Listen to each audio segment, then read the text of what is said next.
Hello বন্ধুরা, তো বন্ধুরা তোমরা সবাই কেমন আছো? আশা করি তোমরা সবাই ভালো আছো, আমিও ভালো আছি, তোমরাও ভালো থাকবে। তো বন্ধুরা দেখো, আজকে কিছু লাল শাক নিয়ে নিয়েছি, 2 বাটি মতন লাল শাক নিয়ে নিয়েছি। তো লাল শাকটা আজকে কীভাবে রান্না করব তো তোমাদের দেখাবো। এই লাল শাক ভাজা দিয়ে 1 থালা ভাত খেয়ে নিতে পারবে তোমরা যদি বাড়িতে এইভাবে বানাও। তো বন্ধুরা, ক্যামেরাটা হয়তো হাত দিয়ে একটু সরে গেছে, এর জন্য দেখো খুব ছোট দেখাচ্ছে। তো এইবার দেখো, আমি শাকগুলো ভালো করে বেছে নেব, নিয়ে তারপরে ভালো করে ধুয়ে নিতে হবে। তো প্রথমে দেখো আমি ভালো করে বেছে নিয়েছি, তারপরে দেখো 5-6 বার ধুয়ে 1 গাবলা জলের মধ্যে শাকগুলো ডুবিয়ে রেখেছি। যদি কোনো বালি থাকে তাহলে জলের তলায় পড়ে যাবে, এই জন্য আমি বেশি করে জল দিয়ে শাকগুলোকে ভিজিয়ে রেখেছি। কেননা লাল শাকটা একটু বেশি বালি কিচকিচ করে, এই জন্য এই শাকটাকে ভালো করে ধুয়ে নিতে হবে। প্রথমে ধুয়ে জলের মধ্যে ভিজিয়ে রেখে দিতে হবে। এবার দেখো শাকগুলো আমি কুচি করে কেটে নিলাম। শাকগুলো একটু ভালো করে কেটে নিলে শাকটা রান্নার সময় পুরো মিশে যায় আর খেতেও খুব ভালো লাগে। তো শাকগুলো আমি কেটে নিলাম। এইবার আমি কি করব তো তোমাদের দেখাবো। এইবার দেখো কড়াই বসিয়ে দিলাম, কড়াইটা গরম হয়ে গেলে তেল দিয়ে দেবো। তো কড়াইটা গরম হয়ে গেছে, এবার আমি তেল দিয়ে দিলাম। তেলটা গরম হয়ে গেলে তারপরে সোমবারটা দেব, এই জন্য তেলটা ভালো করে একটু গরম করে নিচ্ছি। তেলটা গরম হয়ে গেছে, এইবার আমি সোমবারে কি কি দেব। তো সোমবারে দেখো সাদা সর্ষে আর একটা শুকনো লঙ্কা ভেঙে নিয়েছি। এবার এই সোমবারটা একটু লাল লাল করে ভেজে নিতে হবে। যে কোনো সোমবার যদি আপনারা একটু ভেজে নেন ভালো করে, লাল লাল করে একটু ভেজে নেব। তখন একটু নেড়ে নিচ্ছি। তো দেখো ভালোই কালো হয়ে গেছে সোমবারটা। এইবার আমি একটা হাতার পিঠ দিয়ে আমি সর্ষেগুলো, যেহেতু ভাজা হয়ে গেছে সেহেতু একটু হাতার পিঠ দিয়ে একটু ডলে দেবো। ডলে দিলে খাওয়ার সময় মুখে সর্ষেটা বাঁধবে না, পুরো শাকের সাথে পুরো মিশে যাবে। এই জন্য সর্ষেটা আমি হাতের পিঠ দিয়ে আমি ডলে দিচ্ছি। দেখো পুরো একদম মিশে গেছে সর্ষে,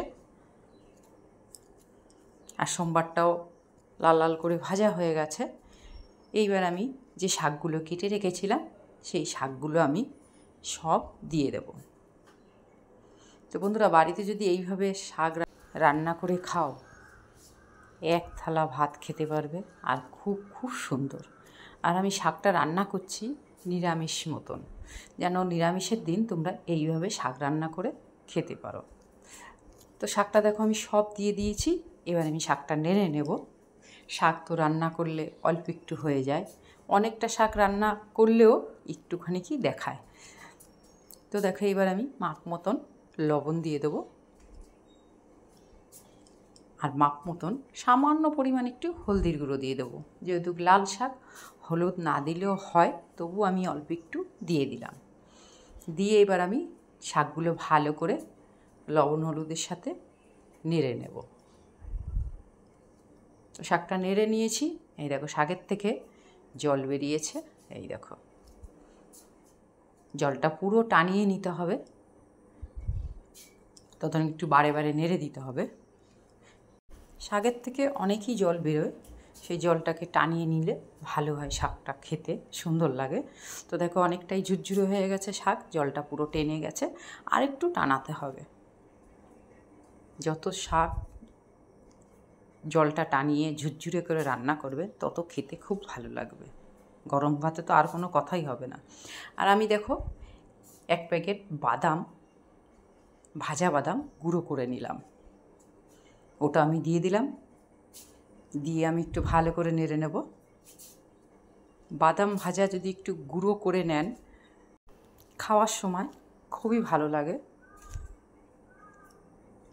এবার দেখো ভালো করে একটু নেড়ে নিলাম।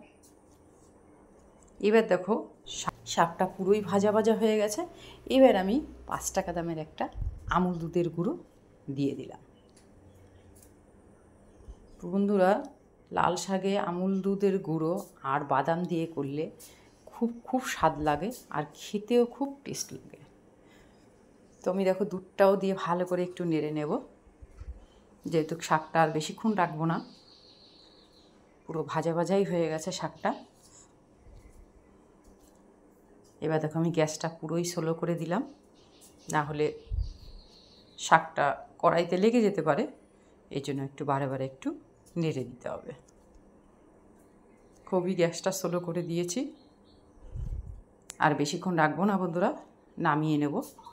এর থেকে বেশি ভাজলে শাকটা হয়তো কড়াইতে লেগে যেতে পারে, এর জন্য আর আমি বেশিক্ষণ রাখবো না। তো আমি এখনই নামিয়ে নেব। তো দেখো কীরকম ঝুরঝুরে হয়ে গেছে শাক, এই দেখো। তো বন্ধুরা বাড়িতে তোমরা এইভাবে রান্না করে খাও, আশা করি তোমাদের খুব খুব ভালো লাগবে। একবার খেলে বারবার খাবে। আর নিরামিষের দিন যদি মনে করো শাক খাবে, তাহলে এইভাবে ভেজে নেবে, শাক খুব সুন্দর খাবে। তো আমি দেখো বন্ধুরা আমি নামিয়ে নিলাম প্লেটে। তো বন্ধুরা শাক ভাজা দুধ আর বাদাম দিয়ে কেমন লাগলো কমেন্ট করে জানাবে, আর সব বন্ধুদের দেখার জন্য একটু শেয়ার করে দেবে, লাইক কমেন্ট করবে বন্ধুরা। এখানে